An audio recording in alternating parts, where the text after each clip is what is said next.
Assalamualaikum warahmatullahi wabarakatuh. Nama saya Cahyo Bagus. Di sini saya akan mempresentasikan metode penelitian saya dengan judul pengaturan lalu lintas putar arah berbasis IoT menggunakan algoritma fuzzy logic. Di sini bab 1 itu ada pendahuluan. Latar belakang manajemen lalu lintas merupakan aspek penting dalam mengatur mobilitas di wilayah perkotaan yang padat dalam beberapa tahun terakhir. Internet of Things menjadi solusi yang semakin populer untuk meningkatkan efisiensi di berbagai bidang, termasuk transportasi dengan menggunakan sensor yang terhubung ke internet. Pengendalian lalu lintas dapat diintegrasikan dengan teknologi IoT untuk menciptakan sistem yang lebih adaptif.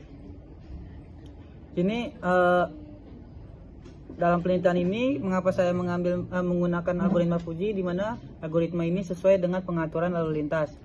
Yang kedua itu ada rumusan masalah, bagaimana mengatasi pengaturan lalu lintas di putaran jalan karena kurangnya adaptabilitas terhadap kondisi lalu lintas yang dinamis, serta kurangnya visibilitas dalam mendeteksi dan menangani kemacetan jalan yang ada sebelum menggunakan alat sensor untuk pengaturan lalu lintas di perputaran arah jalan. Tujuan dari penelitian ini adalah bertujuan untuk mengembangkan sistem manajemen lalu lintas turnaround berbasis Internet of Things yang responsif terhadap kondisi lalu lintas yang dinamis, efektif dalam mendeteksi dan menangani kemacetan. Hal ini dilakukan menggunakan alat sensor untuk meningkatkan kemampuan beradaptasi, visibilitas, dan sistem manajemen lalu lintas di tikungan jalan. Manfaat penelitian ini adalah peningkatan efisiensi lalu lintas, kedua peningkatan keamanan jalan, dan yang ketiga itu perancangan transportasi yang lebih efektif. Di sini ada bab 2 yaitu tinjauan pustaka sulit di literatur, tapi saya tidak bisa menampilkan di sini. Lanjut itu ada ini lampu lalu lintas ini menunjukkan kapan kendaraan harus bergerak dan berhenti dari berbagai arah. Tujuan pengaturan lalu lintas ini di persimpangan adalah untuk mengatur pergerakan kendaraan pada masing-masing kelompok pergerakan kendaraan. Tujuan adanya lampu lalu lintas menghindari hambatan yang disebabkan oleh perbedaan arus jalan, dua persimpangan tidak lancar antara jalan utama dan jalan sekunder. Yang ketiga, mengurangi jumlah kecelakaan yang disebabkan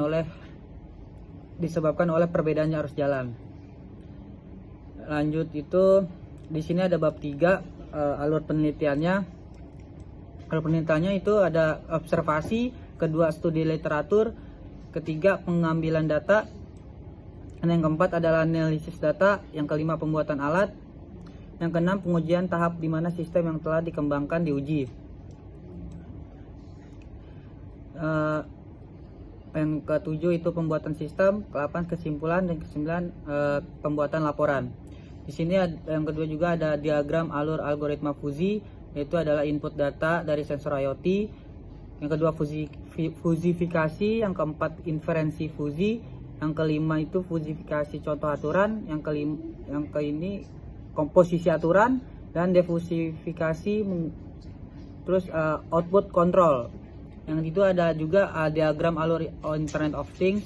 Yang pertama itu mulai read sensor data, proses data, fuzzy logic, defusification, decision, control traffic light, update system, check condition, dan yang terakhir itu adalah selesai.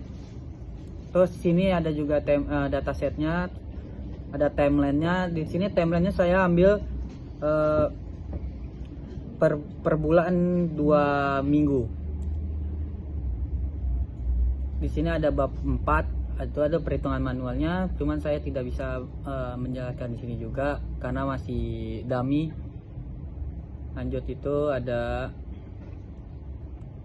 bab 5-nya itu kesimpulannya untuk mengatasi pengaturan lalu lintas di perputaran jalan yang kurang adaptif terhadap kondisi lalu lintas yang dinamis serta memiliki visibilitas yang terbatas dalam mendeteksi dan menangani kemacetan.